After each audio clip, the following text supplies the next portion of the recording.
Hello guys, আজকে আমাদের রান্না পুজো। তো এখানে সব ভাজাভুজি চলছে।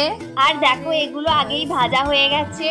কি কি ভাজা হয়েছে? কাঁকরোল ভাজা, করলা ভাজা, শসা ভাজা, কুমড়ো ভাজা, নারকেল ভাজা, আরো অনেক কিছু আছে, তোমরা দেখতেই পাচ্ছ। এখানে আরো নারকেল ভাজা হচ্ছে, এরপরে মাছ ভাজা হবে। ওখানে চালতা কাটাই আছে, চালতার ডাল হবে। দেখো, মা এখানে ভয়ে ভয়ে বেগুন ভাজছে, যে হাতে যেন তেল না ছিটকে যায়। তো তোমাদের কার কার বাড়িতে রান্না পুজো হয় কমেন্টে কিন্তু অবশ্যই জানাবে। আর সোনুকে দেখো কেমন ঘুরে বেড়াচ্ছে আর সবাইকে বিরক্ত করছে। ও কি বলছে? ও বলছে যে নারকেল ভাজা খাবো, ওকে এক্ষুনি নারকেল ভাজা দিতে হবে। এখানে রাখা আছে আলু ভাজা আর গরম গরম ভাত। আর দেখো, অনু এখানে পাহারা দিচ্ছে। সব ভাজা হয়ে গেছে, তাই এখানে মা মাছ ভাজতে শুরু করে দিয়েছে। তাহলে রান্না বান্না প্রায় সব হয়েই গেছে। এরপর ঠাকুরকে খেতে দেয়া হবে, তারপরে আমরা খাবো। তখন তোমাদের সাথে আবার দেখা হচ্ছে। এখনের জন্য